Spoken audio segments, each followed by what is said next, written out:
الحمدللہ رب العالمین والصلاة والسلام علی رسولہ الامین وعلی آلہ وصحبہ اجمعین، اما بعد۔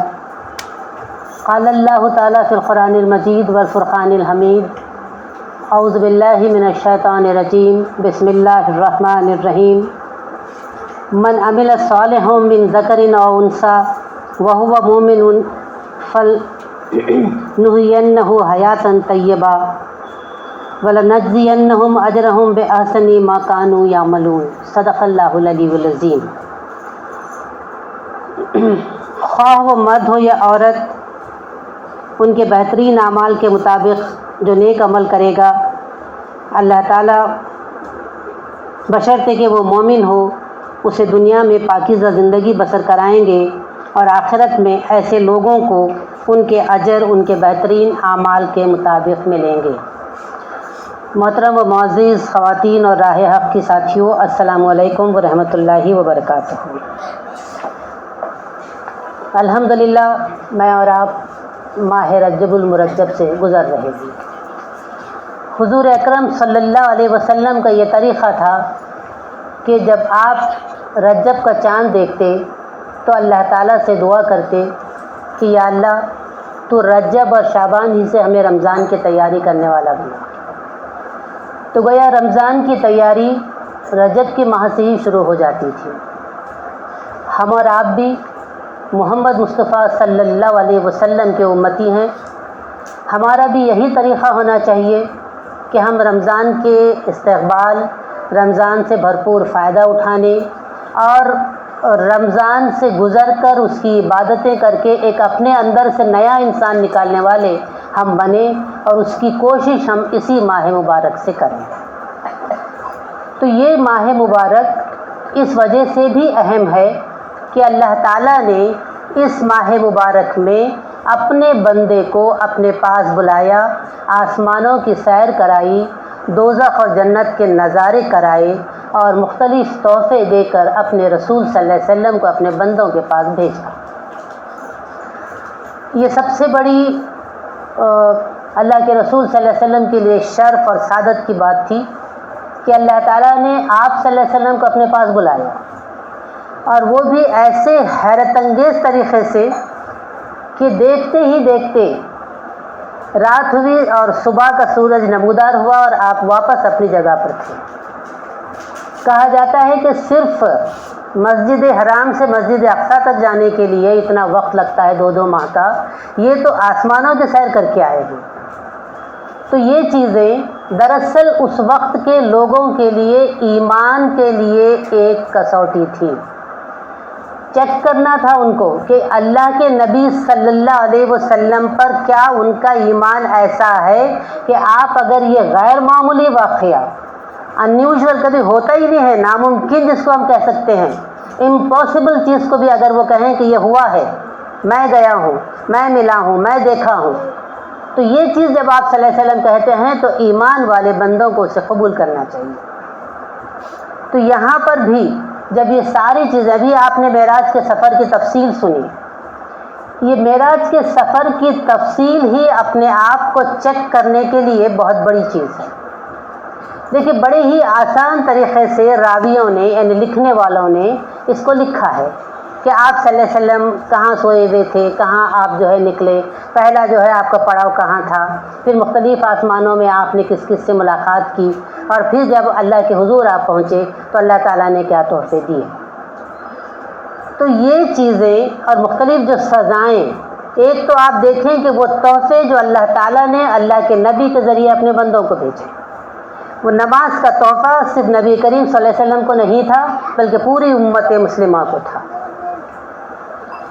یہ نماز جسے اکثر مسلمان بہت آسانی سے لیتے ہیں، حالانکہ معلوم ہونا چاہیے کہ نماز سب سے پہلے فرض ہوئی ہے اور نماز ہی کی پوچھ سب سے پہلے ہوگی۔ قبر میں سب سے پہلے سوال آپ کا اس بارے میں ہوگا، اور اگر یہاں ہم کامیاب ہو گئے تو جنت کی کھڑکی ہم کو دکھا دی جائے گی اور ہم اطمینان سے وہاں رہ پائیں گے۔ لیکن اگر ہم اس سوال کے جواب میں ہم ناکام ہو گئے تو وہیں سے ہماری بد نصیبی کی داستان شروع ہوگی۔ تو یہ وہ تحفہ ہے جسے مسلمانوں کو بہت خوشی سے لینا چاہیے. کسی خاص موقع پر کوئی تحفہ جب ہم کسی کو دیتے ہیں تو ہم کتنے قدردانی سے لیتے ہیں، لیکن یہ تحفہ ہم اتنی ہی بیزاری سے لے رہے ہیں. افسوس، مسلمان ہو کر بھی نمازیں نہ پڑھنے کا رواج ہمارے پاس ہے. عزیز بہنوں، برسبیل تذکرہ میں آپ کے سامنے کروں کہ آج جو مسلمانوں کی حالت ہے وہ ہمارے غلط طرز عمل اور ہماری بے عملی کی وجہ سے ہے. آج جو یہ حجاب کا مسئلہ کھڑا ہوا ہے یہ اس لیے ہے کہ ہم میں سے کچھ ہماری بہنیں، ہماری بیٹیاں حجاب کرتی ہیں، کچھ نہیں کرتی، جو کہ ہمارے لیے لازمی ہے. یہ جو حجاب ہے نا، یہ برقعے کا حصہ نہیں ہے، بلکہ یہ بالوں کو چھپانے کے لیے رکھا گیا ہے اور بال ہمارے ستر میں شامل ہیں. یہ برقع، یہ حجاب زائد چیز ہے. لیکن اگر جو ہے ستر پوشی، ستر کو نہ چھپانا ہمارا رواج بن گیا ہو، ہماری مسلم بیٹیاں کو ایجوکیشن میں بھی جہاں پڑھتی ہیں دوپٹوں کو اپنے کندھوں پہ لہراتے ہوئے گھومتی ہیں، تو کون نہیں کہے گا کہ حجاب نکال دو؟ آج وہ چیز ہے، کل ہو سکتا ہے یہ بھی کہا جائے کہ وہ لوگ نماز نہیں پڑھتے ہیں، آپ کیوں پڑھتے ہیں؟ چھوڑ دو نماز پڑھنا. وہ برقع نہیں پہنتے ہیں، آپ کیوں پہنتی ہیں؟ تو اس طرح سے جو غلط طرز عمل ہمارا ہو رہا ہے اور ہمارے اندر اسلام کی تعلیمات پر سختی سے عمل نہ ہونے کی وجہ سے آج یہ ساری چیزیں ہو رہی ہیں. ہم الزام تو غیروں پہ لگاتی ہیں لیکن قصوروار ہم خود ہیں. اس کے لیے یہ ملت کا امتحان ہے، یہ امت مسلمہ کا امتحان ہے آج کہ وہ سنبھل جائے، اپنے رب ہی کی ہو کر رہ جائے. وہ رب کائنات جس نے اسے پیدا کیا، جس نے اسے زندگی گزارنے کا طریقہ بتایا، اسی کے مطابق وہ زندگی گزارے. تبھی وہ دنیا میں بھی باعزت ہوگی اور وہ آخرت میں بھی باعزت ہوگی. دنیا میں بھی جو ہے اللہ تعالیٰ اسے قدر کی نگاہ سے دیکھے گا، دنیا والے بھی دیکھیں گے، اور آخرت میں بھی اللہ کے پاس وہ صحیح معنوں میں مسلمہ یا مومنہ ہوگی. یہاں دنیا والوں کے سامنے ہم نے مسلمانوں جیسے نام رکھ لیے، مسلمانوں کا طرز عمل، ایک آدھ بار نماز وغیرہ پڑھ لیا، جمعہ کے دن، عیدوں کے دن ہم نے مسلمان اپنے آپ کو ڈکلیئر کر دیا. لیکن کیا اللہ کی نگاہ میں ہم مسلمان ہیں؟ یہ کوشچن مارک ہمارے پاس ہونا چاہیے. دنیا والوں کی نگاہوں میں ہم ہیں، لیکن کیا اللہ کے پاس ہم صحیح معنوں میں مسلمان ہیں؟ تو یہ چیزیں ہمارے سامنے ہیں کہ جو بہترین تحفہ اللہ تعالیٰ نے بھیجا اس کی ہم کتنی قدر کرتے ہیں. آج اس موقع پر اگر اپنے آپ کو بدلنا ہے تو سب سے پہلے اس ایک سوال پر اپنے آپ کا جائزہ لینا ہوگا کہ میں کیا 5 وقت کی نمازیں اس کے وقت مقررہ پر پوری خشوع و خضوع کے ساتھ ادا کرتی ہوں؟ اگر نہیں کرتی ہوں تو کیا جواز میں اپنے اللہ کو پیش کروں گی؟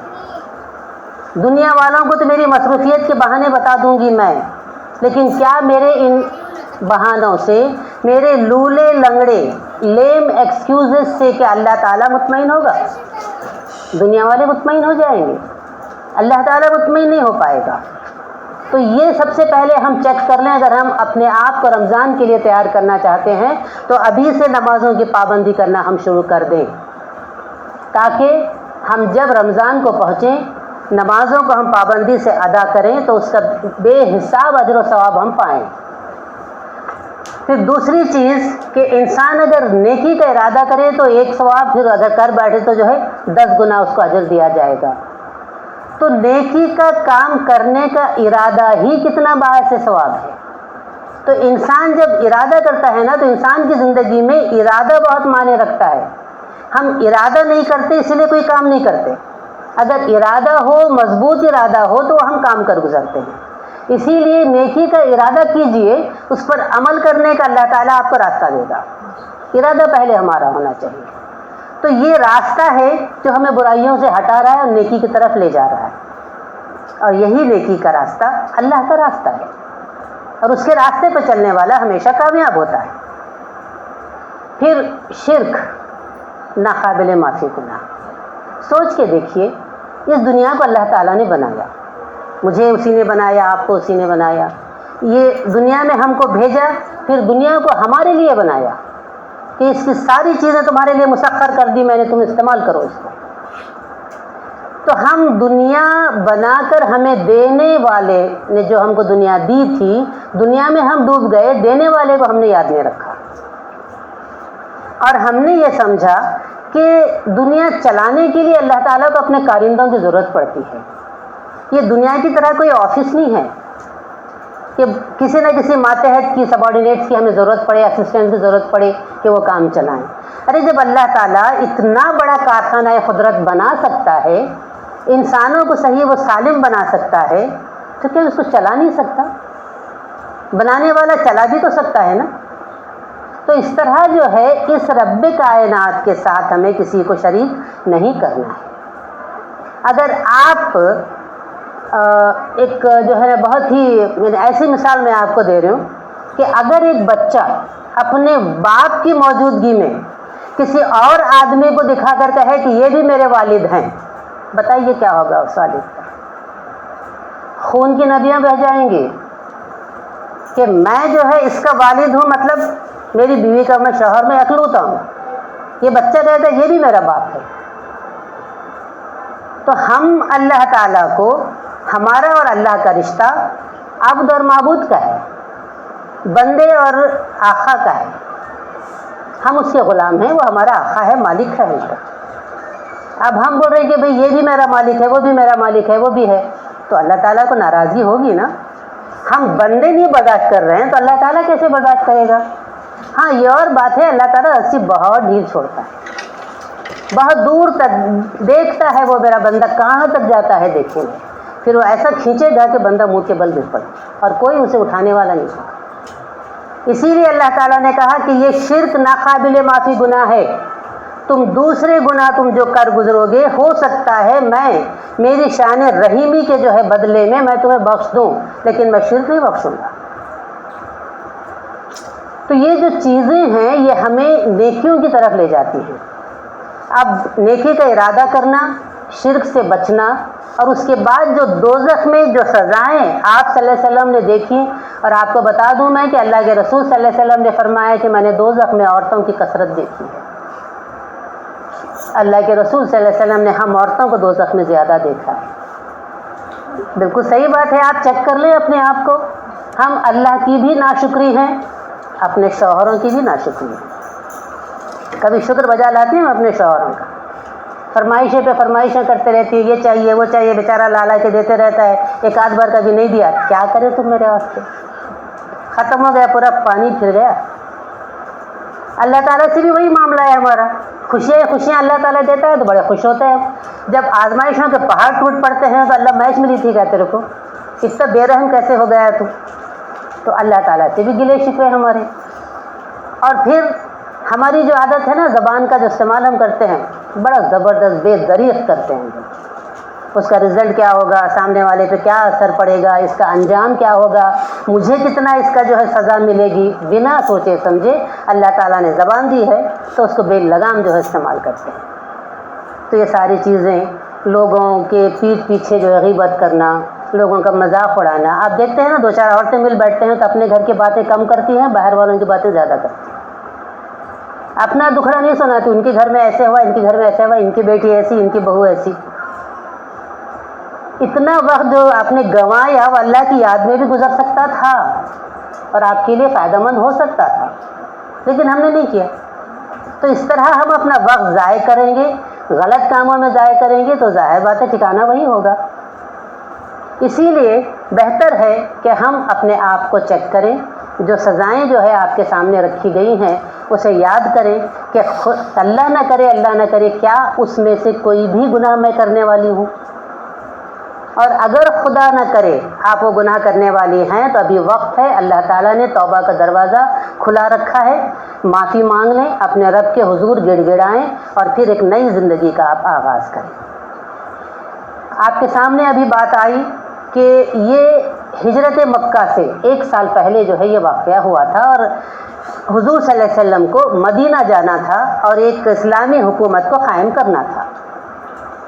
اسلامی حکومت قائم ہوگی، اسلامی قوانین بنیں گے، تو اللہ تعالیٰ نے اسی معراج کے وقت 14 نکات، یہ ہمارا جو ہے اسلامک مینیفیسٹو یا ہمارا اسلامی منشور کہلاتا ہے، ہمارا دستور ہے، جیسے ہمارے انڈیا کا قانون ہے نا، دستور ہے ہمارا، اسی طرح سے یہ اسلامی دستور ہے کہ اللہ تعالیٰ نے یہ کہا کہ جب تم ایک حکومت بناؤ گے، تمہارے ہاتھ میں پورے پاورز ہوں گے، تو اس وقت تم جو ہے غرور اور اکڑ میں نہیں آؤ گے، بلکہ تم ہر ایک کو اس کا حق ادا کرو گے۔ اللہ تعالیٰ نے یہاں جو 14 نکات دیے ہیں اسی سورۃ البنی اسرائیل میں آئے ہیں، سورۃ الاسراء بھی اس کو کہا جاتا ہے۔ تو اس بنی اسرائیل کی صورت میں جو 14 نکات ہیں آپ نے تلاوت میں اس کو سنا ہے۔ سب سے پہلا یہاں بھی جو حکم دیا گیا ہے کہ تیرے رب نے فیصلہ کر دیا ہے، یہاں پر تیرے رب نے کہا نہیں، تیرے رب نے فیصلہ کر دیا۔ جب فیصلہ ہو جاتا ہے تو آرگیومنٹ کی کوئی جو ہے وہاں پہ جگہ نہیں رہتی۔ تو اللہ تعالیٰ نے یہ کہہ دیا کہ تم لوگ کسی کی عبادت نہ کرو مگر اس کی، اللہ کے سوا کسی کی عبادت نہ کرو۔ تب یہاں ہم تھوڑی دیر کے لیے رک کر سوچیں کہ کیا ہم اللہ ہی کی عبادت کرتے ہیں؟ کیا ہم کسی اور کی عبادت نہیں کرتے؟ اگر ہم صرف اللہ کی عبادت کرتے ہیں تو کامیاب ہیں، اگر نہیں ہم اللہ کے ساتھ کسی اور کی بھی عبادت کرتے ہیں تو یہاں ہمارا ایمان ڈگمگا رہا ہے۔ عبادت کے معنی صرف نماز، روزہ، زکوٰۃ، حج نہیں ہوتا، بلکہ عبادت کے معنی ہماری پوری زندگی کو اللہ کی مرضی کے مطابق گزارنا ہوتا ہے۔ تو یہاں چیک کریں کہ کیا میں اپنی پوری زندگی اللہ کی مرضی کے مطابق گزار رہی ہوں؟ میرا کھانا پینا، سونا، جاگنا، اٹھنا بیٹھنا، لوگوں سے ملنا ملانا، میرے معاملات، میرے تعلقات، یہ ساری چیزیں کیا اللہ کے بنائے ہوئے قوانین کے مطابق ہیں؟ تو یہ سوال ہم اپنے آپ سے کریں۔ آپ مجھے سوال کریں گی، میں آپ کو کریں گے تو برا لگے گا، اسی لیے بہتر ہے میں خود کو سوال کر لوں۔ ہم دوسروں سے جو باتیں تو بہت کر لیتے ہیں، اکیلے میں بیٹھ کر اپنے دل سے بات کیجیے، اپنے دل سے پوچھیے کہ کیا اس نے کیا ہے، کس جذبے سے کیا ہے، اور اگر کوئی غلط کام سرزد ہوا ہے تو یہ ارادہ کر لیجئے کہ اس کے بعد سے زندگی میں ایک نئی تبدیلی آئے گی۔ تو اللہ تعالیٰ نے یہاں اعلان کیا کہ تمہاری زندگی میری عبادت بن جائے، تمہاری زندگی میری مرضی کے مطابق گزرے۔ پھر اس کے بعد اللہ تعالیٰ نے جیسے ہی اپنی جو ہے عبادت کی بات کی، فوراً ہی والدین کے ساتھ نیک سلوک کی بات کی۔ اللہ تعالیٰ ہمیشہ سے والدین کے مرتبے کو جو ہے قرآن مجید میں بہت اونچا کر کے بتایا۔ سورہ لقمان میں تو صرف جو ہے والدہ کی جو حقوق کے بارے میں بات آئی ہے، یہاں پر والدین کے ساتھ حسن سلوک، والدین کے ساتھ بہترین سلوک اس عمر میں کرنے کے لیے کہا گیا جب کہ وہ بوڑھے ہو جاتے ہیں۔ جب ماں باپ جوان رہتے ہیں، کمانے والے رہتے ہیں، آپ کو پال رہے ہوتے ہیں، جب آپ ان کو کچھ بھی پلٹا کے بولیں برا نہیں لگتا، لگتا ہے کیا برا؟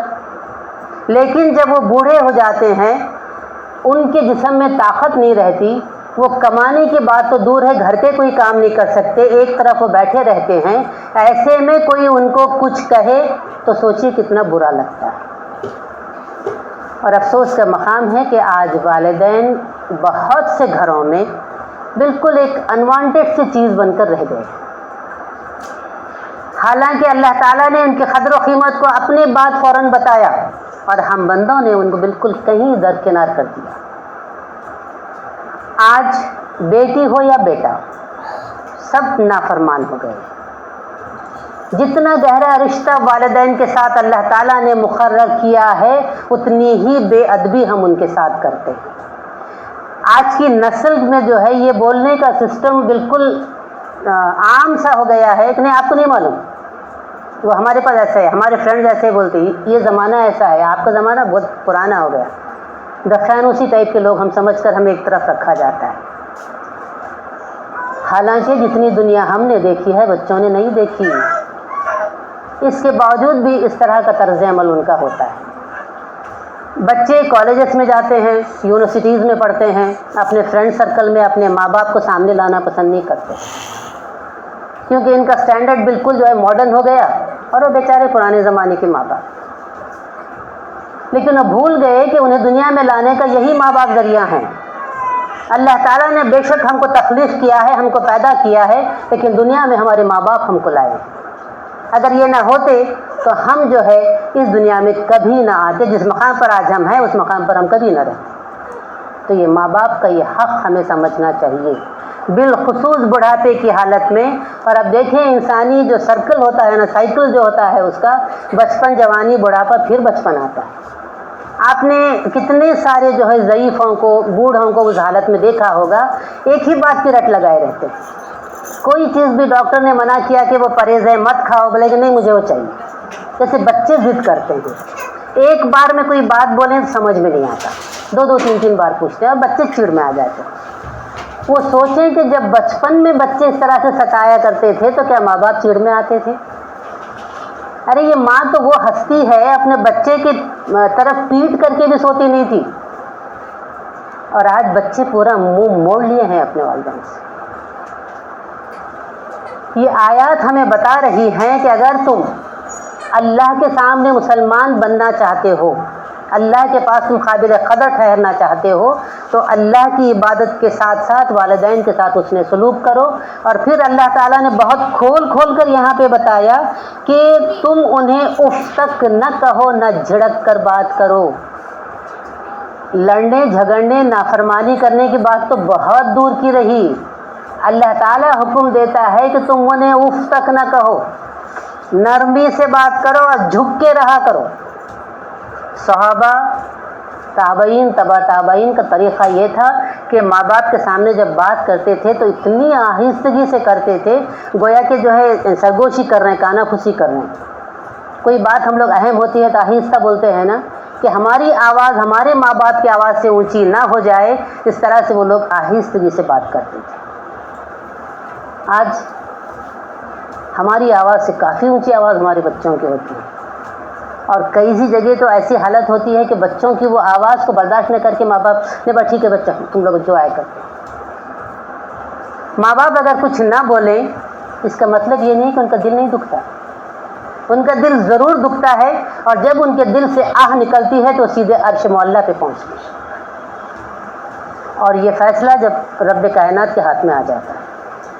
اسی لیے آپ اپنے فیصلے کو اللہ تک پہنچنے مت دیجیے، کیونکہ ماں باپ کے ساتھ اگر حسن سلوک نہیں ہوگا تو رب کائنات غضبناک ہو جائے گا۔ ماں باپ چاہے معاف کر دیں، اللہ تعالیٰ معاف نہیں کرے گا۔ اسی لیے اللہ نے یہاں کہا کہ جب بوڑھے ہو جائیں بالخصوص اس وقت ان کے ساتھ تم اس طرح کا سلوک نہ کرو، انہیں اف تک نہ کہو، نہ انہیں جھڑک کر بات کرو، بلکہ ان کے سامنے تم جو احترام سے رہو اور دعا کیا کرو کہ رب ارحمہما کما ربیانی صغیرا، اے رب تو ان پر رحم فرما جیسے انہوں نے بچپن میں مجھ پر رحم فرمایا تھا۔ اگر وہ مجھ پر رحم نہ کرتے تو مجھے کون پالتا پوستا؟ یہ ان کا رحم تھا کہ میرے لیے انہوں نے اپنی نیندیں قربان کی، میرے لیے انہوں نے اپنا سکھ چین سب کچھ تج دیا، آج اسی کا نتیجہ ہے کہ میں دنیا میں کھڑا ہوں۔ اسی لیے میں ان کی اس مہربانی کا صلہ نہیں دے سکتا، میری کیا حیثیت ہے کہ میں ماں باپ کا صلہ چکا سکوں؟ اسی لیے مولا تو دے ان کو صلہ، جو انہوں نے مجھے پالا پوسا پڑھایا لکھایا، ایک زندگی میں ایک جو ہے انہوں نے سٹینڈ مجھے دیا، اس کے لیے تو ان کو صلہ دے۔ جیسا انہوں نے مجھ سے بچپن میں رحم کیا تھا ویسا ہی رحم تو ان پر اب فرما، کیونکہ اب انہیں رحم کی بہت زیادہ ضرورت ہے۔ اور پھر اس کے بعد جو ہے یہاں پہ کہا جا رہا ہے کہ تمہارا رب خوب جانتا ہے کہ تمہارے دلوں میں کیا ہے۔ اللہ تعالیٰ یعنی بعض وقت ایسے ہوتا ہے، فرما بردار اولاد کے بارے میں بھی یہاں ذکر کیا ہے اللہ تعالیٰ۔ ہم لوگ ہمیشہ اپنے بچوں کی نافرمانی کا رونا روتے ہیں، بچے ہماری بات نہیں سنتے، نافرمان ہو گئے ہیں، لیکن کبھی کبھار بچوں کے پیچھے بات نہ ماننے یا اپنے ماں باپ کی خواہشوں کو پورا نہ کرنے کے لیے بھی کچھ وجوہات ہوتے ہیں، کچھ مجبوریاں ہوتی ہیں ان کی۔ تو اللہ تعالیٰ وہی مجبوریاں یہاں پہ بتا رہے ہیں کہ ہم تمہارے دلوں کے حال کو اچھی طرح سے جانتے ہیں، اگر تم صالح بن کر رہو تو سب لوگوں کے لیے وہ درگزر کرنے والا ہے، یعنی تم نیک اولاد بن کے رہو۔ اب تمہارے پاس کبھی کیا ہوتا ہے کہ ماں باپ کو یہ خواہش کریں اور بچے کی آمدنی اتنی نہیں ہے کہ وہ لا کر دے سکے، وہ دل میں افسوس کرتا ہے کہ اللہ میرے ماں باپ نے یہ مانگا اور میں دے نہیں سک رہا ہوں نا، یہ احساس بھی بہت ہے اس کے لیے۔ اللہ تعالیٰ کہتا ہے کہ میں جانتا ہوں تمہارے دل میں کیا چل رہا ہے، اسی لیے تم سزا کے مستحق نہیں ہوں گے۔ جو رکھ لے کر بھی ان کی خواہش پوری نہیں کرتا اس کے لیے سزا ہے، تو نیک اور صالح بچے جو اپنے ماں باپ کو حد الامکان خوش رکھنا چاہتے ہیں لیکن حیثیت نہ ہونے کی وجہ سے وہ خوش نہیں رکھ پاتے ہیں، تو اللہ تعالیٰ کہتا ہے کہ ہم جو ہے ان کے قصوروں کو درگزر کرنے والے ہیں۔ پھر اس کے بعد تیسرا نقطہ جو آ رہا ہے، رشتہ دار کو اس کا حق دو، مسکین کو اس کا حق اور مسافر کو اس کا حق۔ دیکھیے یہاں جو تعلقات ہیں نا وہ ایک ایک کر کے نیچے آتے جا رہے ہیں۔ سب سے اونچا جو رشتہ ہمارا ہے وہ اللہ کے ساتھ ہے، پھر اس کے بعد ماں باپ کے ساتھ، پھر رشتہ داروں کے ساتھ، اور اس کے بعد مسکین اور مسافر کے ساتھ۔ تو اللہ تعالیٰ یہاں تعلقات کے دائرے کو پھیلاتے چلے جا رہے ہیں کہ ہم اللہ اور اپنے والدین کے حق کو ادا کرنے کے بعد اپنے رشتہ داروں کے حقوق کو بھی ادا کریں، رشتہ داروں کے ساتھ ان کے غم میں شریک ہونا، ان کی خوشیوں میں شریک ہونا، ان کے لیے مالی امداد کرنا، ضرورت پڑی تو ان کی جسمانی مدد بھی دینا، ان کی تیمارداری کرنا، اور کوئی بھی چیز کی ان کو ضرورت ہو تو کہیں مارکیٹ سے لا کے دینا۔ اس طرح کا جو ہے رشتہ داروں کا حق ہے یہ ان کو ادا ہونا چاہیے، رشتہ چاہے مائکے کا ہو یا سسرالی رشتہ ہو۔ ہم لوگ جب رشتہ داروں کی بات آتی ہے تو صرف مائکے کے رشتے یاد رہتے ہیں، سسرالی رشتے یاد نہیں رہتے، وہ تو ڈسنے کو دوڑتے ہیں سسرالی رشتے ہمیں۔ لیکن جیسے مجھے میرے مائکے کے رشتے عزیز ہیں، میرے شوہر کو ان کے جو ہے رشتے عزیز ہیں۔ یہ کیا بات ہوئی کہ مجھے شوہر تو چاہیے، شوہر کے لوگ نہیں چاہیے؟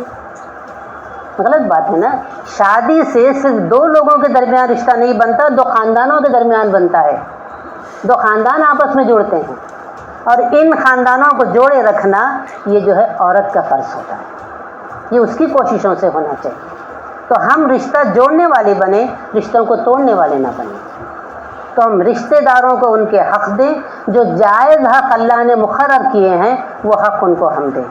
پھر مسکین کو، مسکین وہ ہے جو اپنی ضرورتوں کے لیے کسی کے آگے ہاتھ نہیں پھیلاتا، لیکن ہمیں معلوم ہے کہ وہ بڑا خوددار ہے، اس کو ضرورت ہے ان چیزوں کی، تو آپ خود پہنچ کر اس کی مدد کریں، کیونکہ اللہ تعالیٰ یہ کہتا ہے کہ تمہارے پاس جو زائد مال ہے نا وہ تمہارا نہیں ہے، وہ ان مسکینوں کا، مسافروں کا، بیواؤں کا، محتاجوں کا، یتیموں کا ہے، یہ ان تک پہنچنا چاہیے۔ ان کا حق دو کہا اللہ تعالیٰ نے، یہ ان کا حق ہے، ان کو نہیں دے رہے ہیں آپ، ان کا حق ان کو لوٹا رہے ہیں۔ اگر آپ نے وہ حق نہیں لوٹایا اور آپ کے پاس وہ رہ گیا تو اس ایک ایک پائی کا جواب اللہ کے پاس دینا ہوگا۔ تو ایسے مسکینوں کو ڈھونڈ ڈھونڈ کے نکالیں اور ان کی آپ خاموشی کے ساتھ ان کی مدد کریں، ایسی مدد کریں کہ ان کی خودداری کو ٹھیس نہ پہنچے۔ پھر اس کے بعد کہا گیا کہ آپ جو ہے مسافروں کو ان کا حق دو۔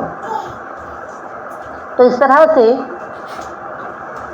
مسافروں کو، اب ان سے رشتہ کتنا ہوتا ہے مسافروں کا، ہم راستے میں جو ہے چل رہے ہیں، کوئی ہم سے بات کرا کہ ہم ٹرین میں ہیں، بس میں ہیں، ملاقات ہوگی، بات چیت ہوئی، جتنا رشتہ، جتنا وقت بھی ان کے ساتھ تعلق رہا ان کے حقوق کو ادا کرو، وہ اتنے سی بھی دیر میں تم سے ناراض نہ ہونے پائے، ان کو جس چیز کی ضرورت ہے وہ تم ان کو ادا کرو۔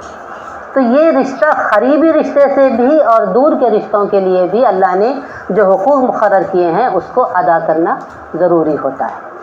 پھر اس کے بعد اللہ تعالیٰ یہ کہہ رہے ہیں کہ فضول خرچی نہ کرو، فضول خرچ شیطان کے بھائی ہیں۔ اللہ تعالیٰ یہاں جو ہے ان 14 نکات میں پورا چیزیں ڈکلیئر کر رہے ہیں، وہ اعلان کر دیا اللہ تعالیٰ نے کہ فضول خرچی کرنے والے شیطان کے بھائی ہیں۔ اب بتائیے ہم اللہ کے بندے ہیں یا شیطان کے بھائی بہن؟ کیونکہ ہم تو فضول خرچی کرتے ہیں، فضول خرچی کرنے میں ہمارا کوئی مقابلہ ہی نہیں کر سکتا، بالخصوص ہم عورتیں۔ مرد کہاں کرتے ہیں اتنی فضول خرچی بیچارے۔ فضول خرچی بھی دو طرح کی ہوتی ہے، ایک اسراف کہلاتا ہے، دوسرا تبذیر کہلاتا ہے۔ اسراف اور تبذیر دونوں بھی ناپسندیدہ ہیں، لیکن تبذیر کی مذمت کی ہے اللہ تعالیٰ نے، اس کو بہت برا کہا ہے۔ اب فرق کیا ہے؟ اسراف یعنی جو ہماری ضرورت کی چیزیں ہیں اس میں ضرورت سے زیادہ پیسہ لگانا۔ اب کیسا بتائیے؟ ہمارے پاس کپڑے ہیں، ٹھیک ہے، 2 4 8 10 جوڑے ہیں، اتنا کافی نہیں ہوتا ہم کو، الماریوں کے ڈھیر ہمارے پاس پڑے ہیں، اسراف ہے یہ۔ کیونکہ جہاں 4 جوڑوں سے گزارا ہو سکتا تھا وہاں اتنے سارے ڈھیر ہم نے رکھ دیے۔ یہ کسی اور کی بھی سطر کو ڈھانپ سکتے تھے نا، کسی اور کی مدد بھی ہو سکتی تھی اور ہم نے اسے الماریوں کی زینت بنا دیا. ایک ڈریس آج پہنتے ہیں تو مہینوں گنتی دوسرے ڈریس کی باری آتی ہے نا. تو یہ اسراف ہے. کھانے میں بھی 1-2-3 چیزوں سے کام چل جاتا ہے لیکن بے شمار لوازمات. شادیوں میں تو دیکھیے آپ کتنا کھانا ویسٹ ہوتا ہے. جتنا زیادہ پکوان ہوگا، انواع اقسام کی چیزیں بنائی جائیں گی، اتنا نام ہوگا. اور اللہ تعالیٰ کیا کہتے ہیں پتہ ہے سورۃ البلد میں؟ کہتا ہے کہ میں نے ڈھیروں مال اڑا دیا. کیا وہ یہ سمجھتا ہے کہ اسے کسی نے نہیں دیکھا؟ اللہ تعالیٰ سوال کر رہے ہیں بندوں سے اپنے کہ ڈھیروں مال اس نے اڑا دیا اور یہ سمجھے بیٹھا ہے کوئی پوچھنے والا نہیں ہے اس کو. ارے میں ہوں یہاں پر پوچھنے والا. میں یہاں بیٹھ کر ہر ایک پر اپنی نظر رکھے ہوئے ہوں. میں باخبر ہوں، میں با علم ہوں. تمہارے دلوں کے حال کو میں جاننے والا ہوں. اور ہم بے دریغ، بنا جھجکے، بنا ڈرے دنیا والوں پر اپنی شان کا سکہ جمانے کے لیے ہم پیسہ خرچ کرتے ہیں. اور پھر تبذیر کیا ہے؟ جہاں پر بالکل ضرورت نہیں ہے وہاں پر خوب پیسہ خرچ کیا جائے، بالخصوص شادیوں میں جو ہم کرتے ہیں. ارے بابا میں نے تو شادی کے کارڈ دیکھے ہیں، بالکل ایک ڈائری کی طرح ہوتے ہیں جس پر سووں کے جو ہے پیسے ایک کارڈ پہ 500 روپے کا ایک کارڈ، 1000 روپے کا ایک کارڈ بنتا ہے. افسوس اس کی ویلیو کیا ہے بتائیے آپ مجھے؟ وہ کارڈ کتنا بھی مہنگا آپ ہیرے جڑ کر لا کے دے دیں تو ہم صرف اس کی ڈیٹ دیکھیں گے پھر اسے رکھ دیں گے. ہاں جب جانا ہے نا، مقام یہاں ہے، یہ تاریخ پر، یہ وقت پہ ہے، ہوگی بات ختم. اسے کون سنبھال کے رکھے گا؟ الٹا بوجھ ہوگا اتنا وزن ہو. تو یہ پیسہ یہاں ضرورت نہیں تھی، ہم نے فضول خرچ کیا. ایسی تبذیر کی اللہ نے مذمت کی. اس کی بڑی سخت باز پرس ہوگی اللہ تعالیٰ کے پاس. شادیاں جو آسانی سے ہو سکتی ہیں اس کو مشکل ترین ہماری اس تبذیر کی وجہ سے بنایا گیا. آج پیسے والے لوگ اپنی شان کے لیے، اپنے لوگوں میں ایک اپنا اسٹیٹس بتانے کے لیے جو پیسہ خرچ کر کے شادیاں کر رہے ہیں اپنے بچوں کی، وہ دوسروں کی بیٹیوں کو کنوارے بیٹھے رہنے کا راستہ کھول رہے ہیں. نکاح کو آسان بنانے کے بجائے ہم نے مشکل ترین بنا کے رکھ دیا ہے دوسروں کے لیے. اپنے لیے تو ہم نے خوب شان و شوکت دروازے کھول لیے، لیکن دوسروں کے لیے ہم نے نکاح کو مشکل کر دیا ہے. اس کا جواب بھی اللہ تعالیٰ کے پاس ہمیں دینا ہوگا. ہال ہم نے لے لیا، اس پر ڈیکوریشن کے لیے کتنا پیسہ خرچ ہوتا ہے. دیکھیے ہمارے بھی بچوں کی شادیاں ہونے والی ہیں. سوچیے آپ نے کیا فیصلہ کیا ہے؟ کہ آپ اسی طرح دنیا والوں سے ڈر کر، دنیا والوں کے سامنے ہماری کیا عزت رہ جائے گی؟ اتنا پیسہ اللہ نے دیا ہے. ہاں اللہ نے پیسہ دیا ہے، اس نمائش کے لیے نہیں دیا. اللہ نے پیسہ دیا اس مستحقین کو پہنچانے کے لیے. دنیا والے کیا کہیں گے؟ آپ ڈر کے ان کو کر رہے ہیں. بھئی جب اللہ تعالیٰ پوچھے گا دنیا والے بچانے تھوڑی نہ آئیں گے ہمیں. کوئی نہیں آئے گا. سب کو اپنی پڑی ہوئی ہوگی کہ میرا حساب آسان کر مولا. سورہ عبس میں، سورہ معارج میں اللہ تعالیٰ بتاتے ہیں کہ جب حساب لیا جائے گا تو بندہ یہ کہے گا کہ مولا یہ میرا جو عذاب ہے جو تم مجھے دینے والا ہے، یہ میری ماں کو دے دے، میرے باپ کو دے دے، میرے بھائی بہن کو دے دے، میرے رشتہ داروں کو، سارے ہی لوگوں کو دے دے، مجھے مت دے. اس کے بدلے میں تو جو لینا چاہتا ہے لے لے ان تمام کو. دنیا میں جو معاملہ ہمارا ہے اور وہاں جو معاملہ ہوگا بالکل الٹا ہوگا. اسی لیے وہاں ہم کامیاب ہوں اس کی کوشش ہمیں یہاں کرنی چاہیے. جتنا ہو سکا اسراف سے بھی بچنا ہے اور تبذیر سے بھی، کیونکہ اللہ تعالیٰ نے اعلان کیا کہ فضول خرچ شیطان کے بھائی ہیں اور ہم اللہ کی پارٹی کے لوگ ہیں. ہم شیطان کی پارٹی میں شامل نہیں ہونا چاہیے کیونکہ وہ ناشکرا ہے، اللہ کا ناشکرا ہے یہ بندہ. اسی لیے اگر ہم بھی شیطان کی پیروی کریں گے تو اللہ کے ناشکرے بندوں میں ہم شمار ہوں گے. اس کے بعد کہا گیا کہ اگر آپ کو اس سے پہلے اللہ تعالیٰ نے جو بتایا کہ رشتہ داروں کو اس کا حق دو، مسکین کو، مسافر کو اس کا حق دو، لیکن آپ اگر فضول خرچی کریں گے، بیجا اپنے پیسے کو خرچ کریں گے تو پھر ظاہری بات ہے آپ لوگوں کی مدد کہاں سے کریں گے؟ کیونکہ سارا پیسہ آپ نے یہاں بہا دیا تو لوگوں کی مدد کرنے کے لیے پیسہ نہیں بچا ہمارے پاس. اور اگر آپ کے پاس صحیح معنوں میں، کیونکہ کبھی کیا ہوتا ہے انسان جو ہے بہت سفید پوشی کا بھرم رہتا ہے. کسی کو دیکھ کر اس کے پہناوے کو، اس کے رہن سہن کو، اس کی چال ڈھال کو ہم اندازہ نہیں لگا سکتے کہ وہ کتنی پریشانی میں زندگی گزار رہا ہے، بلکہ ہم بولیں کہ ہاں اللہ تعالیٰ اچھا رکھا ہے. اب ان کو دیکھ کر اگر ہم گئے ان کے پاس کہ مجھے ایسے 50,000 کی ضرورت ہے بھی، تو پیسے نہیں ہیں ان کے پاس، تو پریشان ہو جائیں گے. لیکن تو یعنی اس وقت اللہ تعالیٰ نے یہ کہا کہ تم ان کو کچھ مت کہو، یہ بولو کہ ٹھیک ہے بھائی میں بھی اللہ کا فضل تلاش کر رہا ہوں، جب اللہ تعالیٰ مجھے دے گا تو میں آپ کو دے دوں گا، ہمارے پاس اتنی ہے جو تمہارے کہاں سے لا کے دینا، یہ انداز نہیں ہونا چاہیے۔ اللہ کے فضل کی تلاش جیسے ان کو ہے مجھے بھی ہے، یہ بات بہت نرمی سے آپ کو ٹال دینا چاہیے۔ اگر ہے تو ضرور مدد کرو، اگر نہیں ہے تو بہت نرمی کے ساتھ ان کو آپ ٹال دو۔ پھر اس کے بعد جو ہے اللہ تعالیٰ نے کہا کہ نہ اپنے ہاتھ گردن سے باندھے رکھو، نہ کھلا چھوڑو، نہ کنجوسی کرو، نہ فضول خرچی کرو، کیونکہ کنجوسی کرنا بھی ناشکری ہے اللہ تعالیٰ کی۔ اللہ تعالیٰ نے اتنا سب کچھ دیا ہے اور آپ اتنی کنجوسی دکھا رہے ہیں۔ یعنی اپنے ہاتھ گردن سے باندھے رکھو، مطلب یہ ہاتھ یہاں بندھے رہیں گے تو آگے بڑھیں گے کیسا دینے کے لیے؟ تو مثال دی اللہ تعالیٰ نے کہ تم اپنے ہاتھ گردن سے باندھے مت رکھو، آگے بڑھاؤ، لوگوں کو ایسا دینے والے بنو، اور پھر اتنا بھی تم جو ہے فضول خرچ نہ کرو کہ کل کے لیے مانگنے والے ہوں۔ ہمارا دین اعتدال پسند کرے، امت وسط کہتے ہیں ہم کو، بہت کم بھی نہیں بہت زیادہ بھی نہیں، ہمیں بیچ کا راستہ ڈھونڈنا ہے، نہ فضول خرچی نہ کنجوسی بلکہ کفایت شوری ہم کو کرنی ہے۔ جو طریقہ اللہ تعالیٰ نے بتایا ہے معنی روی کا، اعتدال کا، اسے ہمیں اختیار کرنا ہے۔ پھر اللہ تعالیٰ کہتا ہے کہ تیرا رب جس کو چاہتا ہے رزق دیتا ہے اور جس کو چاہے وہ عاجز کر کے رکھ دیتا ہے۔ اللہ تعالیٰ اپنے بندوں کے حال سے باخبر ہے۔ اللہ تعالیٰ جس کو چاہتا ہے وہ رزق دیتا ہے۔ اب اس کی کنٹینیوٹی میں اللہ تعالیٰ یہ کہتا ہے، دیکھیں کہ اپنی اولاد کو افلاس کے اندیشے سے قتل نہ کرو، اپنے بچوں کو غریبی کے ڈر سے کہ اگر 1 سے 4 بچے ہوں گے تو میرے کو جتنا میری کمائی ہے سب میں بڑھ جائے گی، اگر 1 یا 2 ہی بچے ہوں گے تو میں اچھا کھلا سکوں گی، اچھا پلا سکوں گی، خوب اچھی اعلیٰ تعلیم ان کو دلا سکوں گی، اچھی شاندار شادیاں کروں گی۔ اب 1 سے 4-5 بچے ہو گئے تو اتنا پیسہ میں کہاں سے لاؤں گی؟ ارے ان کو پالنے والے ہم کون ہوتے ہیں؟ کیونکہ ہمیں خود تو اوپر والا پال رہا ہے۔ اللہ تعالیٰ وہی کہتا ہے کہ ہم تمہیں بھی رزق دیتے ہیں، ان کو بھی رزق دیں گے۔ اللہ تعالیٰ رزاق ہے، ہر ایک کا رزق اس کے ذمے ہے، اور وہ ایسا رزاق ہے کہ وہ ایمان تک کی جو ہے یہاں پہ کسوٹی نہیں رکھتا، اس پر ایمان نہ لانے والوں کو بھی رزق دے رہا ہے، کوئی ایسی شرط نہیں رکھی اس نے۔ تو پھر ہمارے بچوں کو بنا رزق کیسے رکھے گا؟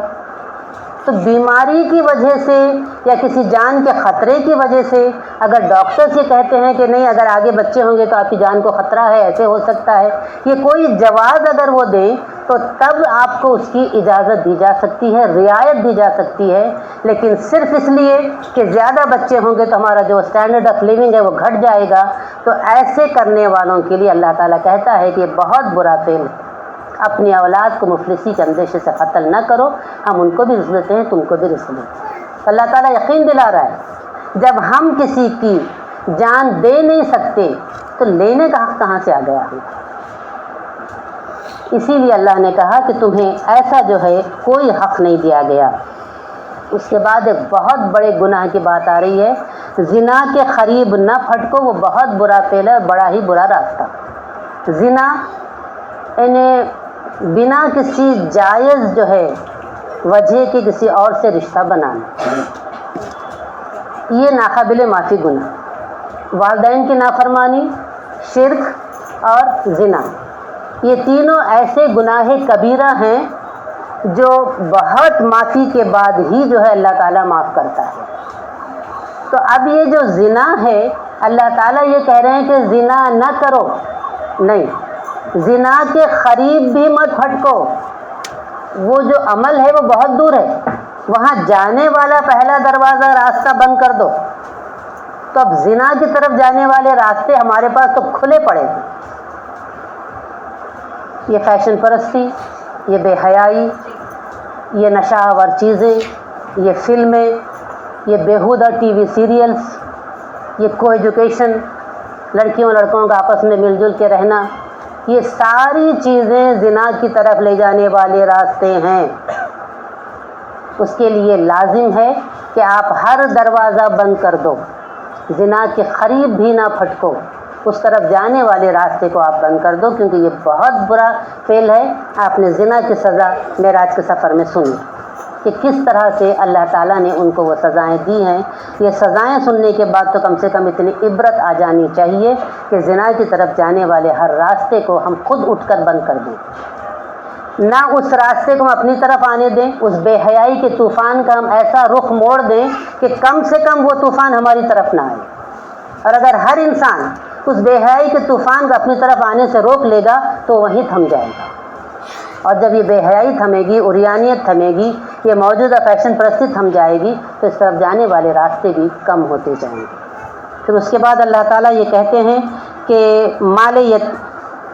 قتل نفس کا ارتکاب نہ کرو، کسی دوسرے کی جان لینا یہ ہرگز نہیں کرنا ہے، ہاں لیکن حق کے ساتھ۔ اگر آپ جنگ کر رہے ہیں تو سامنے والے کو جو ہے جان لینے کا حق ہے آپ کو، یا ایسا شخص جو اسلام کو ترک کر دے، مرتد ہو جائے، آج کل بہت ہو رہا ہے، بالخصوص ہماری مسلم لڑکیاں نان مسلم لڑکوں کے ساتھ شادیاں کر رہی ہیں، دین اسلام ترک کرتی جا رہی ہیں۔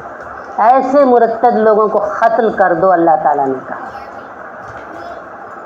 پھر اس کے بعد اگر کوئی قاتل، کسی نے قتل کیا ہے کس کا، تو اس قاتل کا تو، لیکن پھر اللہ تعالیٰ کتنا رحیم و کریم ہے، دیکھیے اللہ تعالیٰ نے کہا کہ تمہیں حق ہے، اگر یہ قاتل ہے، جنگ میں سپاہی ہے، یا مرتد ہے، یا پھر زانی ہے، تو تم سنسار کر کے اسے ختم کر دو، لیکن اگر تم قصاص لے کر، دیت لے کر اگر تم معاف کر دو تو یہ بہت بڑی بات ہے، کیونکہ ایک کی جان تو چلی گئی سو گئی، دوسرے کی بھی جان اگر آپ لے لیں گے تو جان لوٹ کے تو آئے گی نہیں نا، تو اس سے بہتر ہے کہ اس کا خون بہا لے لے، کچھ رقم، کوئی چیز اس کی جان کے بدلے میں لے لو اور اس کو معاف کر دو، تو اس کو قصاص کہتے ہیں۔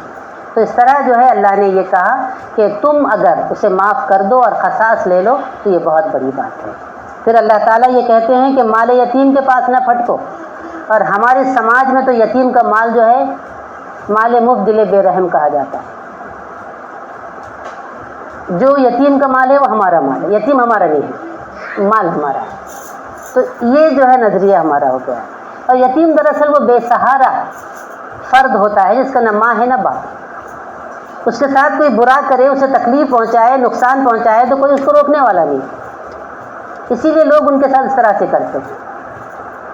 حالانکہ اللہ کے رسول صلی اللہ علیہ وسلم نے فرمایا کہ جو یتیم کے سر پر ہاتھ رکھے گا ان کے بالوں کے برابر نیکیاں ملیں گی، لیکن یہ ہاتھ روایتاً رکھنے والا ہاتھ نہیں، روٹین کے طور پر رکھنے والا ہاتھ نہیں، محبت و شفقت سے بھرا ہوا ہاتھ ہونا چاہیے، ان کی نگرانی، ان کی پرورش، ان کی تربیت کرنے والا ہاتھ ہونا چاہیے، تو تب کہیں جا کر اللہ تعالیٰ جو ہے وہ اجر آپ کو دے گا۔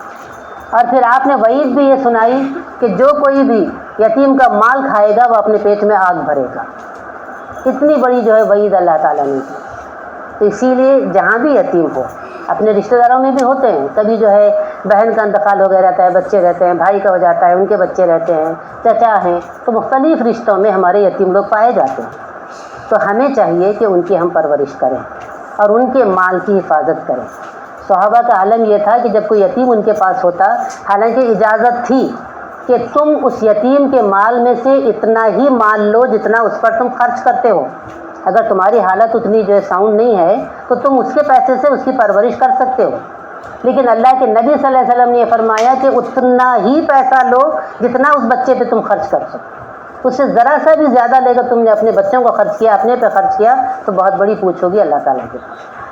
تو صحابہ ڈر کر پیسہ لیتے ہی نہیں تھے، اپنے میں سے جتنا خود کھایا کھلا دیتے، جیسا اپنے بچوں کو پالتے اس طرح سے ان کو پالتے۔ تو آج بھی اگر یتیموں کی ایسی سرپرستی ہو تو پھر ہمارے سماج میں کوئی یتیم بے راہ رو نہیں ہوگا، صحیح راستے سے نہیں بھٹکے گا، کسی غلط کام کو وہ نہیں کرے گا، کیونکہ اسے سرپرستی ملے گی، اسے نگران کار مل جائے گا اور وہ غلط کاموں سے بچے گا۔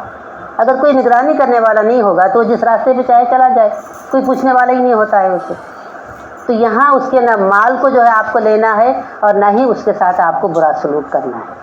پھر اللہ تعالیٰ نے یہ فرمایا کہ عہد کی پابندی کرو، بے شک عہد کے بارے میں جواب دہی ہوگی۔ عہد یعنی وعدہ، جو وعدہ ہم ایک دوسرے سے کرتے ہیں، جب آپ وعدہ کرو تو اسے پورا کرو، اگر آپ نہیں کر سکتے تو وعدہ ہی نہ کرو۔ اب دیکھیے ہم نے وعدہ اپنے اللہ سے بھی کیا ہے اور اپنے ساتھیوں سے بھی ہم وعدے کرتے ہیں، اللہ سے وعدہ کیا کیا ہم نے یہ وعدہ کیا ایاک نعبد و ایاک نستعین، ہم تیری ہی عبادت کرتے ہیں، تجھ ہی سے مدد مانگتے ہیں۔ اور ہم کس کی عبادت کر رہے ہیں اور ہم کس کس سے مدد مانگ رہے ہیں؟ ہمارا ماتھا کہاں کہاں جھک رہا ہے، ہمارے ہاتھ کہاں کہاں پھیل رہے ہیں، دامن ہم نے کہاں کہاں پسارا ہے؟ کہ صرف اللہ کے سامنے ہم پھیلا رہے ہیں دامن، کہ اللہ کے سامنے ہاتھ پھیلا رہے ہیں؟ ہر ایک کے پیچھے ہم پڑے ہوئے ہیں اللہ کے پاس۔ اور ہماری عجیب جو ہے عادت ہے، اللہ سے پہلے مانگتے ہیں، حالانکہ پہلا اور آخری سہارا اللہ ہی ہونا چاہیے۔ پہلے اللہ سے مانگتے ہیں، اب اللہ تعالیٰ آزمائے گا نا بھائی کون کھرا ہے کون کھوٹا ہے۔ اللہ تعالیٰ اگر دیر کر دے تو اللہ کو چھوڑ دیتے ہیں، اللہ کے بندوں کے پاس جائے، اللہ کے ہاتھ سے نہیں ہو رہا، اللہ کے بندے کرتے چلتے۔ انسان ہمیشہ اونچائی سے نیچے آتا ہے یا نیچے سے اوپر ایسے جاتا ہے۔ نیچے سے اوپر چڑھنا پسند کرتے ہیں نا ہم، کہ اوپر سے دھڑام بول کے نیچے گرنا پسند کرتے ہیں، لیکن عمل کے میدان میں ہم اوپر سے نیچے ہی آئے، بلندی سے پستی کی طرف آئے۔ تو یہاں سوچنا چاہیے ہمیں کہ ہم جو وعدے اللہ سے کیے ہیں وہ بھی پورا کریں، اور اپنے بندوں سے، ساتھیوں سے، بہنوں بھائیوں سے جو بھی ہم نے وعدے کیے ہیں اسے ہم ضرور پورا کریں۔ اگر ہم پورا نہ کریں گے تو اللہ تعالیٰ کے پاس اس کی پوچھ ہوگی۔ پھر اس کے بعد کہا گیا کہ پیمانے سے دو تو پورا بھر کر دو، اور تولو تو برابر ٹھیک ٹھیک ترازو سے تولو۔ کوئی چیز اگر آپ کسی کے پاس سے لیتے ہیں تو اس کو ٹھیک ناپ تول ہونا چاہیے۔ کسی چیز کو ہم اکثر پڑوسیوں سے کبھی جو ہے آٹا لے لیا، کبھی شکر لے لیا، کچھ بھی لیتے ہیں نا، جب لیتے ہیں تو اچھا جو ہے اس کو بھر کے لے لیتے ہیں، جب دینا ہوتا ہے تو آٹا ایسے ڈالتے ہیں اس کو،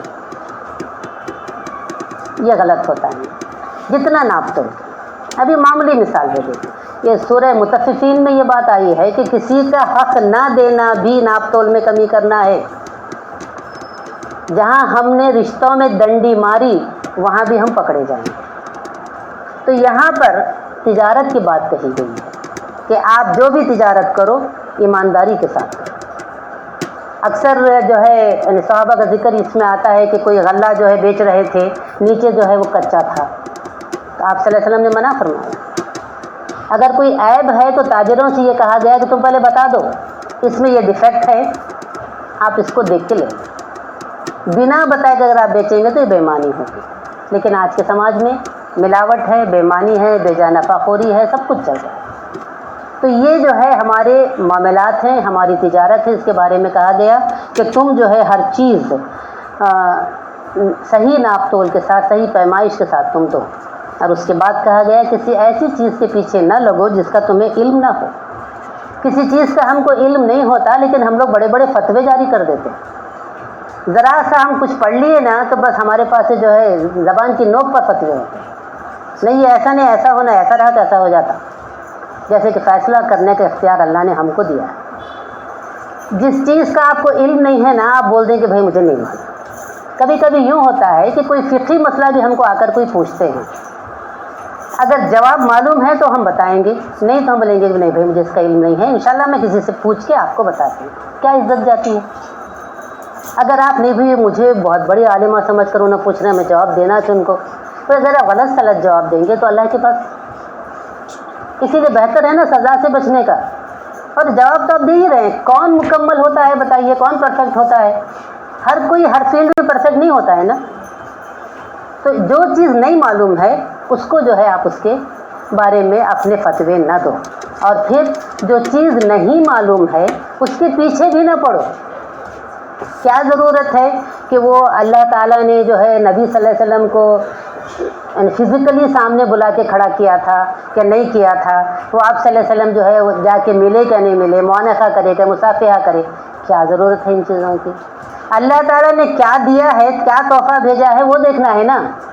ملنے ملانے، مصافحہ، معانقہ سے ہم کو کوئی فرق تھوڑی نہ پڑنے والا ہے۔ ہم کو تو وہ تعلیمات پر عمل کرنے نہ کرنے سے پڑتا ہے۔ اسی لیے قرآن مجید میں الف لام میم قاف طٰہٰ یاسین یہ الفاظ آئے، جس کو موافقات کہتے ہیں۔ اس کے پیچھے نہ پڑو، اس کے معنی کیا نکلتے ہیں، جب تمہارے لیے کوئی فائدہ مند نہیں ہے تب کر دو، اس کے آگے کا پڑھتے چلے جاؤ۔ اگر ایسے ہوگا کہ آپ اسی ایک میں الف لام میم میں اٹک کے بیٹھ جائیں گے اور آگے کا قرآن پورا کھول کے آپ کو تعلیمات نہیں ملے گی۔ اسی لیے جس کا علم نہیں ہے اس کے پیچھے نہ پڑو، اور اگر آپ نے کسی چیز کے بارے میں بنا جانے کے گواہی دی تو آپ کے آنکھ، کان اور دل سب کی جو ہے باز پرس ہوگی۔ اللہ تعالیٰ کے پاس اس کی باز پرس ہوگی۔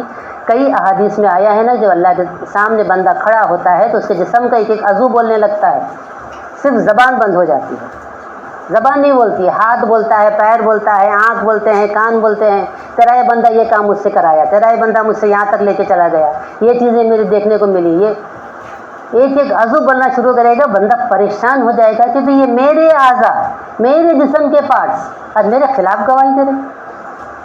اسی لیے بہتر ہے کہ اپنے اعضاء سے اچھے کام کراؤ، اگر غلط کام تم نے کرایا تو اللہ کے پاس وہی تمہارے خلاف مقدمہ دائر کریں گے۔ پھر اس کے بعد اللہ تعالیٰ یہ کہتے ہیں کہ زمین میں اکڑ کر نہ چلو، نہ تم زمین کو پھاڑ سکتے ہو، نہ آسمان کی بلندیوں کو چھو سکتے ہو، زمین پر اکڑ کر نہ چلو۔ اور ہماری تو ایک عجیب عادت ہے، اچھے سے کپڑے پہن لیے تو اکڑ کے چلتے ہیں۔ اللہ تعالیٰ نے تھوڑی سی اچھی شکل و صورت دے دی تو اب کیا غرور رہتا ہے ہمارا، مجھ سے اچھا کوئی ہے ہی نہیں۔ ارے یہ تو الگ بات ہو گئی، دین کے معاملے میں بھی کوئی اچھا درس دیتا ہے، اچھی تقریر کرتا ہے تو ایسے آ جاتا ہے کہ میرے سوا کون بولنے والا ہے، اب ایک بڑا پروگرام ہونے جا رہا، مجھے بلائیں گے، کسی کو نہیں بلائیں۔ آپ یہاں اللہ کے سامنے اللہ کا کام کرنے کے لیے کھڑے ہوئے، اللہ تعالیٰ آپ کی زبان بند کر دے، کیا کریں گے آپ؟ ایک بندہ وہی لفظ زبان سے نکالتا ہے جو اللہ تعالیٰ نکلواتا ہے، ورنہ ہم میں کیا طاقت ہے کہ ہم نیکی کا چھوٹا سا بھی کام کر سکیں؟ سب کچھ اسی کی مرضی سے ہوتا ہے۔ اور اگر ہم یہ غرور کریں کہ میں نے کہا، میں نے بنایا، میں نے لایا، یہ میں جو ہے لے ڈوبتا ہے انسانوں میں۔ اسی لیے بہتر ہے آپ زمین پر اکڑ کر نہ چلو، نہ لوگوں کے دلوں میں عزت رہے گی، نہ اللہ تعالیٰ پسند کرتا ہے۔ کئی جگہ قرآن مجید میں آیا ہے کہ تکبر جو کرتا ہے وہ دوزخی ہے، وہ جہنمی ہے۔ تکبر کا، کبر و غرور کا، گھمنڈ کا باقاعدہ اللہ تعالیٰ نے وہ ایک گناہ کا جو ہے نام لے کر جہنم جوڑا ہے اس کے ساتھ۔ اسی لیے بہتر ہے کہ ہم جو ہے اس تکبر سے بچیں۔ اگر اللہ تعالیٰ نے ہمیں اچھی صورت دی ہے، دولت دی ہے، ہمیں سماج میں مقام و مرتبہ دیا ہے، قوت گویائی بولنے کی طاقت دی ہے، تو اس کا شکر ادا کرنا چاہیے کہ اللہ تعالیٰ نے یہ چیز مجھے دی۔ جنید بغدادی رحمۃ اللہ علیہ، جن کے پاس جو ایک بار بتایا جاتا چپل نہیں تھی ان کے پاس، تو ارے اللہ میرے کو تو چپل نہیں دیا نا۔ مسجد کو جا رہے ہیں، بنا پاؤں کے آدمی کو آپ نے دیکھا، آپ فوراً سجدے میں گر پڑے کہ مولا تو نے مجھے چپل تو نہیں دیے لیکن پاؤں تو دیے۔ یہ شکر کا جذبہ اس وقت ابھرتا ہے جب ہم اپنے سے کمتر لوگوں کو دیکھیں، اپنے سے اونچے والوں کو دیکھیں تو دل آزردہ ہو جاتا ہے۔ بڑے بڑے عالیشان بنگلوں میں رہنے والوں کو دیکھیں، اللہ میرے پاس 2 کمرے کا گھر ہے نا، ایسا گھر میرے پاس کیوں نہیں ہے؟ اور پھر اللہ کا شکر ادا نہیں کرتے ہیں، شکایتیں شروع ہو جاتی ہیں۔ اسی لیے اپنے سے کمتر کو دیکھیے، اور عبادت میں تقویٰ میں اپنے سے اوپر کو دیکھیے، وہ دیکھ کر اپنے اندر جو ہاں میں بھی ایسے بنوں، میں بھی ایسے اللہ کی عبادت کروں، میں بھی ایسے تہجد گزار بنوں۔ تو یہ چیزیں اللہ کا جو رشتہ ہم سے بناتی ہیں، مضبوط کرتی ہیں۔ اکڑ کر چلنے والا لوگوں سے بھی دور ہو جاتا ہے، اللہ تعالیٰ سے بھی دور ہو جاتا ہے۔ اسی لیے اللہ تعالیٰ نے یہاں یہ ساری چیزیں بتا کر یہ کہا کہ یہ جتنے بھی امور ہیں ان میں سے جو ناپسندیدہ چیزیں ہیں ان سے تم بچ کر رہو۔ اللہ کو جو ناپسندیدہ ہے وہ کام تم چھوڑ دو، اور جو باتیں اللہ نے جو وحی کی ہیں اپنے بندے پر اس کو تم اختیار کرو، نیکی کے راستے پر چلو، اللہ ہی کے ہو کر رہ جاؤ، اپنے آپ کو اللہ کا بندہ بناؤ۔ تو اس پورے 14 نکات میں اللہ تعالیٰ نے سب سے پہلے تعلقات بتائے کہ کیا ریلیشنز ہونا چاہیے، اللہ سے کیا ریلیشن، ماں باپ کے ساتھ کیا، رشتہ داروں کے ساتھ کیا، مسکین مسافروں کے ساتھ، یتیموں کے ساتھ۔ پھر اس کے بعد اللہ تعالیٰ نے جو ہے معاملات کو بتایا کہ کیسا معاملہ ہونا چاہیے، کتنی ایمانداری سے تجارت کرنی چاہیے، اور پھر اللہ تعالیٰ نے اخلاقیات بتائے کہ کیسے اچھائیاں تمہارے اندر ہونی چاہیے، کون سی برائیاں نہیں ہونی چاہیے۔ تو جب یہ چیزیں ہوں گی تو ایک بہترین سماج بنے گا، ایک بہترین سوسائٹی بنے گی، اور اس سوسائٹی میں رہنے والا انسان ایک پرسکون زندگی گزارے گا۔ آج ہمارے سماج میں یہ سارے قوانین نہیں ہیں، مسلمان سماج میں بھی نہیں ہیں، جس کی وجہ سے آج ہر مسلمان بے سکون ہے۔ آج ہم پریشانی کی حالت میں ہیں. ہم اللہ کے نائب ہیں. اللہ نے ہمیں خلیفہ بنا کر اس سرزمین پر بھیجا ہے، لیکن آج ہم روندے جا رہے ہیں، مظلوم ہیں. ہماری کسی بات کا وزن کہیں پہ نہیں ہے، کیونکہ ہم مسلمان ہو کر جھوٹ بولتے ہیں، ہم مسلمان ہو کر نماز نہیں پڑھتے ہیں، ہم مسلمان ہو کر لوگوں کے حق مارتے ہیں، ہم مسلمان ہو کر بیٹیوں کی عزت نہیں کرتے، ہم مسلمان ہو کر بھی فسق و فجور کو پھیلانے میں لگے ہوئے. تو پھر کیا حق ہے کہ اللہ تعالی ہم پر اپنی رحمت کی بارش برسائے؟ یہ دن تو دیکھنا ہی پڑے گا نا. خشکی و تری میں فساد پھیل گیا انسان کے اپنے کرتوتوں سے. اللہ نہیں کرتا کبھی ظلم کسی پر، آتی ہیں تکالیف گناہوں کے سبب سے. اللہ کبھی کسی کو تکلیف نہیں دیتا. انسان جو کرتا ہے نا، جو بیج بوتا ہے وہی کاٹتا ہے. یہاں بھی تکلیفوں کا سامنا کرنا پڑے گا، وہاں جانے کے بعد بھی کرنا پڑے گا. اسی لیے عزیزو، اس ماہ میں، حالانکہ اس ماہ کا کافی حصہ 20-21 دن سے گزر چکے ہیں، لیکن پھر بھی انسان جہاں سے جاگے وہاں سے سویرا ہوتا ہے. یہاں سے ہم یہ طے کر لیں کہ میری زندگی میں ایک انقلاب آئے گا، ایک نئی تبدیلی آئے گی. میں اپنے آپ کو چیک کر کے دیکھوں کہ کیا برائیاں میرے اندر ہیں، اور اس 2 ماہ میں ان برائیوں کو مٹا کر ایک اچھی انسان بن کے نکلوں. اور جب رمضان کا مجھے جو ہے اللہ تعالیٰ موقع دے، اسے نصیب فرمائے مجھے، تو میں ایک بہترین مومنہ بن کے اللہ کے روبرو رہوں.